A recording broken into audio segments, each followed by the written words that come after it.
Hello everyone. So guys, आज का जो मैंने टॉपिक लिया केमिस्ट्री से वो मैंने लिया केमिकल बॉन्डिंग। आज मैं आपको इसमें कंप्लीट एक्सप्लेनेशन दूंगी केमिकल बॉन्डिंग एक्चुअल में होती क्या है और इसके types with examples. So let's start. सबसे पहले हम लोग देखते हैं केमिकल बॉन्डिंग होती क्या है। The attraction between atoms, ions और molecules to form a chemical compound is called chemical bonding. So basically मैं आपको एक एग्जाम्पल देती हूँ। यहाँ पे मैंने एक एग्जाम्पल लिखा हुआ है जो कि है आपका सोडियम क्लोराइड का। देखिए सोडियम क्लोराइड जो है ना, इसमें बेसिकली दो एलिमेंट होते हैं, सोडियम होता है और क्लोराइड होता है। तो जो सोडियम क्लोराइड है, ये दोनों एलिमेंट एक दूसरे के साथ होल्ड करके रहते कैसे, ये दोनों एक दूसरे के साथ होल्ड करके रहते हैं किसी ना किसी एक अट्रैक्टिव फोर्स की वजह से। और ये जो अट्रैक्टिव फोर्स होती है ना, इसी को हम लोग बेसिकली एक बॉन्ड बनाने के लिए काम करता है। वो कोई ना कोई किसी भी चीज़ से आप अट्रैक्ट होंगे तो एक तरह से किसी ना किसी के साथ आप बॉन्ड बना रहे हो, तो वो जो बॉन्ड होता है ना, उसी को हम लोग केमिकल बॉन्ड बोलते हैं। जो किसी मॉलिक्यूल्स के साथ आप बनाए, किसी एटम्स के साथ बनाए, किसी आयंस के साथ बनाए। इसीलिए यहाँ पे डेफिनेशन भी आप देखिएगा इसकी कि जो अट्रैक्टिव फोर्स है, जो अट्रैक्शन जो है इसके बीच में, एटम्स हो, आयंस हो या फिर मॉलिक्यूल्स हो, तो ये जब किसी भी चीज़ के साथ बॉन्ड बनाता है तो एक अट्रैक्टिव फोर्स रिलीज होती है। उसी फोर्स को हम लोग क्या बोलेंगे, केमिकल कंपाउंड या केमिकल बॉन्डिंग। ओके, सो अब हम लोग इसके टाइप्स देखते हैं। सबसे पहले इसके जो है टाइप्स में हम लोग देखेंगे आयोनिक बॉन्डिंग। पहला जो इसका टाइप है वो होता है आयोनिक बॉन्डिंग। अभी आयोनिक बॉन्डिंग होती क्या है, तो जो आयोनिक बॉन्डिंग होती है ना, वो क्या होता है, metal atom lose electron to non metal atom और कॉल्ड आयोनिक बॉन्डिंग। अब ये जो मेटल एटम है ना, ये लूज करता है अपना electron to non metal atom के लिए। इसमें कुछ एग्जाम्पल है, जैसे sodium chloride, magnesium oxide, calcium oxide, calcium dichloride etcetera. और भी एक एग्जाम्पल्स है इसके। मैंने जो इसमें सबसे ईजी एग्जाम्पल लिया वो मैंने लिया है सोडियम क्लोराइड का, ताकि आपको अच्छे से क्लियर हो जाए। देखिए सबसे पहले मैं बता दूं, सोडियम जो होता है ना, ये एक मेटल है, ठीक है। क्लोरीन जो है ये एक नॉन मेटल है, जो कि अभी मैंने आपको इससे आयनिक बॉन्डिंग जो उसकी डेफिनेशन में क्लियर करके, मेटल एटम जो होता है लूज करता है इलेक्ट्रॉन टू नॉन मेटल। तो सोडियम जो है ये क्या है, मेटल एटम। क्लोरीन जो है ये एक है नॉन मेटल।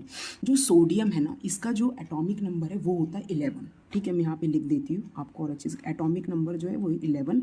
जब आप इसका ऑक्टेट रूल के वे में जब आप इसको इलेक्ट्रॉनिक कॉन्फ़िगरेशन इसके आप देखेंगे तो ये क्या होगी, 281।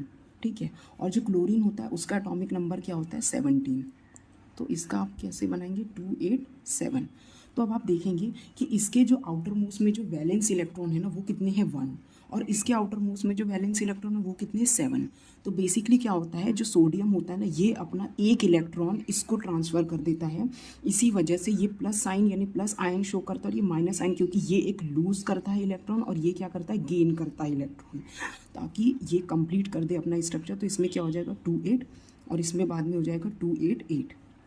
तो ये जो होता है इस तरह से कंप्लीट करता है अपना एक जो अपना कंप्लीट एक एक्सप्लेनेशन देता है। तो इसमें बेसिकली क्या होता है कि जब लूज़ करता है ना इलेक्ट्रॉन और ये गेन करता है इलेक्ट्रॉन, तो उसमें जो पॉजिटिव आयन होते हैं और ये नेगेटिव आयन के अट्रैक्शन के कारण जो बॉन्ड बनता है ना, उसको हम लोग आयोनिक बॉन्ड बोलते हैं। इसलिए आप देखिएगा यहाँ पे प्लस और माइनस जो साइन शो हुए ना, ये एक्चुअल में आयन्स के लिए शो करते हैं कि जो अपना एक जो है अपना इलेक्ट्रॉन को लूज़ कर रहा है और दूसरा वाला जो है वो गेन कर रहा है, ताकि वो अपने ऑक्टेट जो सीरीज होती है उसको कंप्लीट कर सके, 28 और इस तरह से 288।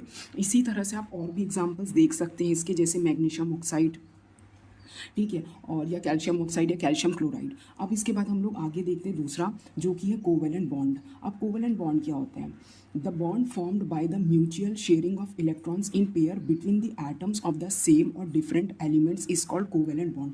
कोवेलेंट बॉन्ड को अगर मैं एक नॉर्मल वे में बोलूँ तो कोवेलेंट बॉन्ड ना शेयर करता है अपने इलेक्ट्रॉन्स।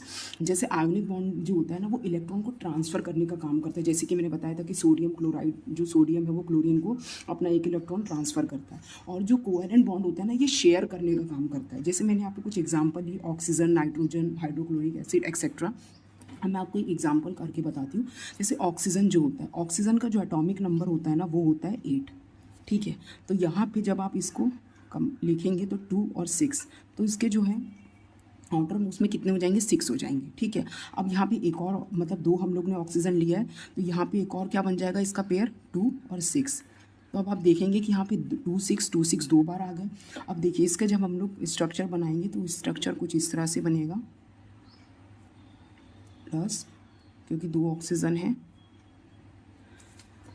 तो ये क्या करेगा, यहाँ पे ये एक दूसरे को शेयर करना है अभी नहीं इलेक्ट्रॉन, तो ये क्या करेगा, ये बेसिकली इस तरह से अपना जो है इलेक्ट्रॉन वो शेयर करेगा कि दोनों का काम एक साथ हो जाए।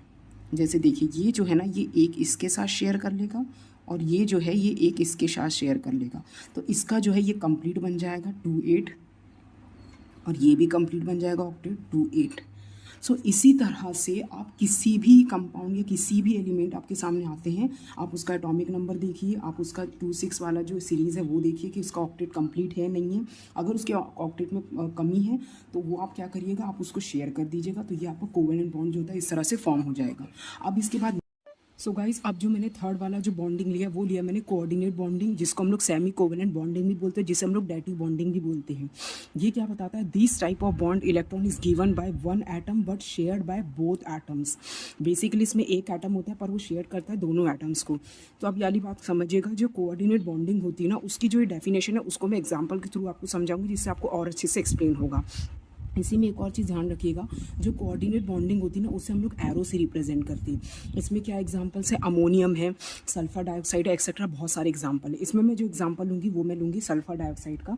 तो सबसे पहले मैं आपको बता देती हूँ कि जो सल्फर डाइऑक्साइड है उसमें जो सल्फर है ना, हम लोग में देखेंगे कि इसमें जो सल्फर है उसका जो एटॉमिक नंबर होता है वो क्या होता है, इसमें बेसिकली वो होता है उसका एटॉमिक नंबर 16। जब हम लोग इसको ऑक्टेट रूल की सीरीज़ के अकॉर्डिंग भरते हैं तो ये क्या होगा 2 8 6। अब आप देखेंगे जो ऑक्सीजन है, ऑक्सीजन जो है उसका एटॉमिक नंबर क्या होता है 8, और इसकी जो ऑक्टेट रूल के अकॉर्डिंग जो सीरीज़ है वो होगी 2 6। ठीक है, तो अब आप देखेंगे कि यहाँ पे हम लोग क्या करेंगे, यहाँ पे हम लोग क्या करेंगे, इसको जो है ना बेसिकली हमें क्या करना है, शेयर करना है। तो हम लोग क्या करेंगे, सबसे पहले इसका स्ट्रक्चर बना लेते हैं। ऑक्सीजन, इसमें जो है आउटर मोस्ट जो वैलेंस इलेक्ट्रॉन है वो कितने हैं 6। जो सल्फ़र है उसमें आउटर मोस्ट जो वैलेंस इलेक्ट्रॉन है वो कितने 6। और जो दूसरा एक और ऑक्सीजन है, क्योंकि SO2 मैंने लिया एग्जांपल में, तो इसके आउटर मोस्ट में भी कितने इलेक्ट्रॉन है 6। सो बेसिकली क्या होता है, इसमें एक एटम शेयर करता है बोथ एटम्स के साथ। तो क्या हम करेंगे, हम लोग इसमें क्या करेंगे, इसको भी 2 इलेक्ट्रॉन की ज़रूरत है और इसे भी 2 इलेक्ट्रॉन की ज़रूरत है, तो ये एक दूसरे के साथ पेयरिंग कर लेंगे, जैसे कि ये एक दूसरे के साथ पेयरिंग कर लेंगे। अब जो दूसरा इलेक्ट्रॉन है ना वो क्या करेगा, तो इनके तो ये कंप्लीट हो गए 2 8 जो है, और इसका भी कंप्लीट हो जाएगा 2 8 8। ठीक है, बट ये जो है ना यहाँ पे, सॉरी यहाँ पे मैंने 8 लिख दिया, यहाँ पे 8 होगा, तो यहाँ पे 2 8 का जो ऑक्टेट है ये कंप्लीट हो गया, इसमें 2 8 8 का जो ऑक्टेट है ये भी कंप्लीट हो गया। अरे सॉरी, यहाँ पे मैंने गलती से लिख दिया, सॉरी गाइस। यहाँ पे जो है ये कंप्लीट हो गया 2 8 का ऑक्टेट रूल, यहाँ पे कंप्लीट हो गया 2 8 का ऑक्टेट रूल।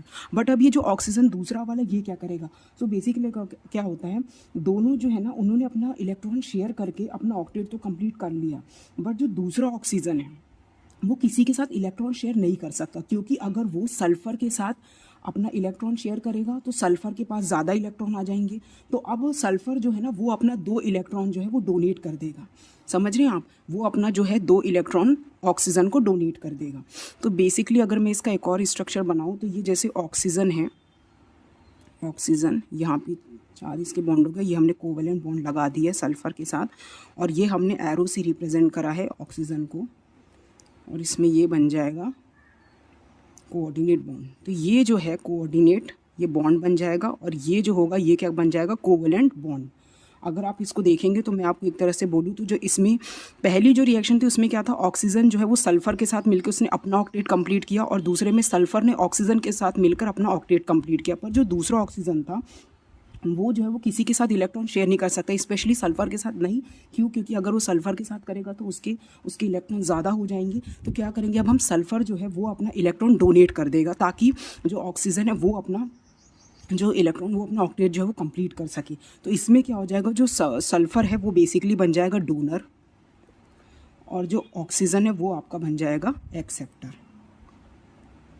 अगर मैं इसको एक वे में आपको समझाऊँ कि कोऑर्डिनेट बॉन्ड एक्चुअल में क्या होता है, तो बेसिकली पहले ये होता है, जैसे मैंने आपको बताया सेमी कोवेलेंट बॉन्ड। तो ये क्या होता है, ऑक्सीजन के साथ सल्फर जो है इसने अपना जो इलेक्ट्रॉन है वो शेयर करके उसने एक बना लिया कोवेलेंट बॉन्ड। उसके बाद जो सल्फर है उसने ऑक्सीजन को डोनेट करके क्या बना लिया, कोऑर्डिनेट बॉन्ड। तो यही था कोऑर्डिनेट बॉन्ड, जिसको हम लोग सेमी कोवेलेंट बॉन्ड भी बोलते हैं और डेटिव बॉन्ड भी बोलते हैं। अब गाइस नेक्स्ट जो बॉन्डिंग देखेंगे हम लोग, वो देखेंगे हम लोग हाइड्रोजन बॉन्डिंग। हाइड्रोजन बॉन्डिंग होती क्या है, the hydrogen attract an electronegative atom electrostatically is called hydrogen bonding. Basically hydrogen bonding बोला दैट मीन्स कि हाइड्रोजन एलिमेंट तो कन्फर्म ही होगा जो भी आप कंपाउंड लेंगे उसमें। अब ये क्या बोलता है, ये बेसिकली बोलता है कि जो हाइड्रोजन है ना वो इलेक्ट्रोनेगेटिव एटम को इलेक्ट्रोस्टैटिकली अट्रैक्ट करता है, और जब वो अट्रैक्ट करता है जिस किसी भी एलिमेंट के साथ वो बॉन्ड बनाता है उसी को हम लोग हाइड्रोजन बॉन्डिंग बोलेंगे। इसके एग्जाम्पल देखिए, मैंने यहाँ लिया हाइड्रोजन फ्लोराइड, अमोनिया और वाटर। तो हाइड्रोजन फ्लोराइड फ्लोरीन के साथ मिलकर अपना कंपाउंड बनाएगा, नाइट्रोजन के साथ मिलकर अपना कंपाउंड बनाएगा, ऑक्सीजन के साथ मिलकर अपना कंपाउंड बनाएगा। तो देखिए यहाँ पे जैसे हाइड्रोजन फ्लोरीन है, हाइड्रोजन और ये फ्लोरीन है, हाइड्रोजन और फ्लोरीन के बीच में एक बॉन्ड बना, हाइड्रोजन फ्लोरीन के बीच में एक बॉन्ड बना।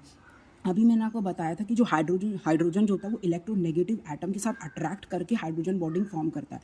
अब ये जो हाइड्रोजन है ये पार्शियली पॉजिटिव और जो फ्लोरीन है ये पार्शियली नेगेटिव है। तो ये दोनों एक दूसरे से अट्रैक्ट करके एक बॉन्ड फॉर्म करते हैं, जिस बॉन्ड को हम लोग बोलेंगे हाइड्रोजन बॉन्डिंग। उसी तरह से एक और एग्जाम्पल देखिएगा, वाटर का मैंने लिया, जैसे O यहाँ पे 2H है, फिर O 2H है। तो जो ऑक्सीजन होता है ये partially negative, hydrogen partially positive, तो ये दोनों अट्रैक्ट करेंगे और ये दोनों के बीच में जो बॉन्ड फॉर्म होगा उसको हम बोलेंगे हाइड्रोजन बॉन्डिंग। अब लास्ट हम देखते हैं मेटेलिक बॉन्डिंग क्या होता है। मेटेलिक बॉन्डिंग क्या होता है? Metallic bonding arises from the electrostatic attractive force between conduction electrons and positively charge metal ions. तो जब मेटल के एटम्स जो होते हैं ना वो जब पास पास आते हैं तब इलेक्ट्रॉन क्लाउड बन जाता है, जिसकी वजह से मैक्सिमम जो फ्री इलेक्ट्रॉन होते हैं ना वो प्रोड्यूस होते हैं। जैसे आप देखिए मैंने एग्जांपल में लिया, जो पॉजिटिव जो मैंने शो किया ये पॉजिटिव जो है मेटल एटम्स है। तो जब ये पास पास आते हैं ना तो बहुत सारे जो है ना इलेक्ट्रॉन के क्लाउड बन जाते हैं, जिसकी वजह से क्या होता है इलेक्ट्रॉन जो फ्री इलेक्ट्रॉन से वो प्रोड्यूस हो जाते हैं। इसी को हम लोग मेटेलिक जो है बॉन्डिंग बोलते हैं। और ये बात ध्यान रखिएगा, जो मेटेलिक बॉन्डिंग नाम से ही समझ में आ रहा है मेटल, तो ये सिर्फ और सिर्फ मेटल एटम जो होते हैं उन्हीं में ये चीज़ शो होगी। सो गाइज इस वीडियो को हम लोग यहीं पे एंड करते। आई होप सो आपको इस टॉपिक क्लियरली समझ में आया होगा। अगर आपको वीडियो पसंद आई so please like share and subscribe to my channel and thank you so much for watching this video.